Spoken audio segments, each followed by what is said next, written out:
তো আমরা কিন্তু এত সহজে ইসলাম পাই নাই। আমাদের যে আজ থেকে যদি আমরা নবীর যুগে যাই, যে সাহাবীদের যুগে 1400 বছর আগে যদি আমরা যাই, আমাদের সাহাবীরা এত কষ্ট করে তারা ইসলামটা আমাদের সামনে নিয়ে আসছে। আমরা তো ভাই মানে অত সহজে আমরা ইসলাম পেয়ে গিয়েছি। আমাদের তো রক্ত দিতে হয়নি, আমাদেরকে পরিশ্রম দিতে হয়নি, আমাদেরকে কষ্ট করতে হয়নি, তরোয়ারের বাড়ি খাইনি, আমরা তো কাল্লার যে তরোয়ার দিয়ে কাল্লা চটকানা খাই নাই। আমরা তো অতি সহজে পাইছি, ইসলাম পাইছি। এই জন্য আমরা ইসলামকে প্রাধান্য দিতে পারি। সময় তো প্রিয় ভাইরা, সাহাবীদের যুগে এত কষ্ট, এত নির্যাতন সহ্য করে তারা কিন্তু ইসলাম প্রতিষ্ঠা করেছে প্রিয় ভাইরা। আর আমাদের এখনকার সমাজের যুবকদের কথা বলি, এরা কিনা ইসলামের প্রতি এখন বলে আমাদের যুবকেরা এখন ওই যে হারাম সম্পর্ক করে, মোবাইল টেপে সারা চাপে, আবার দেখা যায় রিলেশন করে।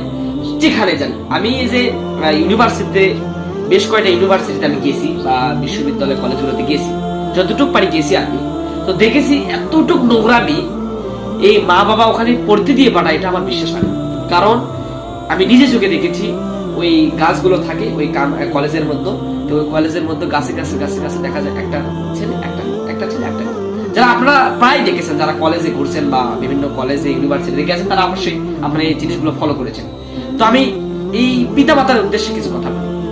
আপনার মেয়েকে আপনি কোথায় পাঠিয়েছেন, এটা কি আপনি আদৌ কি জানেন?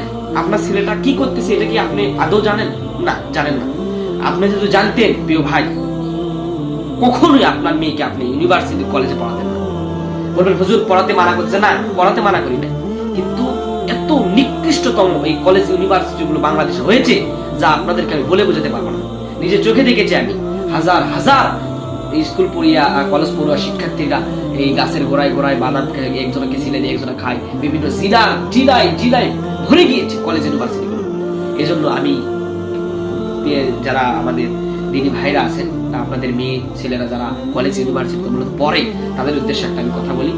আপনি যদি আপনার মেয়েকে নেককার পরেজগার মুত্তাকি তাওকাবাদ করতে চান, তাহলে আমি বলবো আপনার মেয়েকে কলেজে যদি পড়াতেই হয়, ইউনিভার্সিটি যদি পড়াতে হয়, তো আপনি স্বয়ং মা বাবা যে ওখানে থেকে তার সঙ্গে পড়াশোনা সহযোগ করে দেবেন। আর আপনি না থেকে মেয়েকে ওই যে রাজশাহী পাঠাইলেন, রংপুর পাঠাইলেন, বগুড়ায় পাঠাইলেন, এভাবে কিন্তু আপনার মেয়ে নষ্ট হয়ে যাবে। আমি বলছি নষ্ট হয়ে যাবে। মেয়ে যতই ভালো হোক না কেন, এই বান্ধবীর পালে পড়ে দেখবেন সঙ্গ লসে পঙ্গ নষ্ট হয়ে যাবে। এই জন্য প্রিয় ভাইরা, আমরা ইসলাম এত সহজে পাই না। আমি এটাই বুঝাতে যাচ্ছি, আমরা কষ্ট করে পেয়েছি।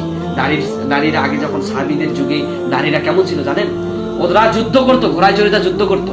আর এখনকার নারীরা কি করে? ফোন, সারাদিন ফোন টিপে মেকআপ টেকআপ সাজায় রাস্তা দিয়ে ঘুরে বেড়ায়, নিজেকে মানে দাবি করে যে আমি সুন্দরী রূপসী।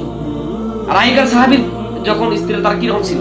তারা যুদ্ধ করতো, ঘোড়ায় ছিল, অস্ত্র নিয়ে যেত, তারা অস্ত্র বানাতো, তৈরি করতো, অস্ত্র নিক্ষেপ করতো, যুদ্ধ করতে যেত ইসলামের জন্য। প্রিয় ভাইরা, আমি আপনাদেরকে একটা কথাই বলি, ইসলাম এত সহজে আমরা পাই নাই। ইসলাম আমাদের কাছে সাহাবীরা কষ্ট করে রক্ত দিয়ে আমাদেরকে ইসলাম আমাদের হাতে তুলে দিয়েছে, যুবকদের হাতে, নবী করিম সাল্লাল্লাহু আলাইহি ওয়াসাল্লাম। এই জন্য যুবকরা ইনশাআল্লাহ আমরা ইসলামকে আবার দিন প্রতিষ্ঠা করবো, কায়েম করবো ইনশাআল্লাহ। আল্লাহ পাক আমাদেরকে সকলকে বোঝার তৌফিক দান করুন। আমিন।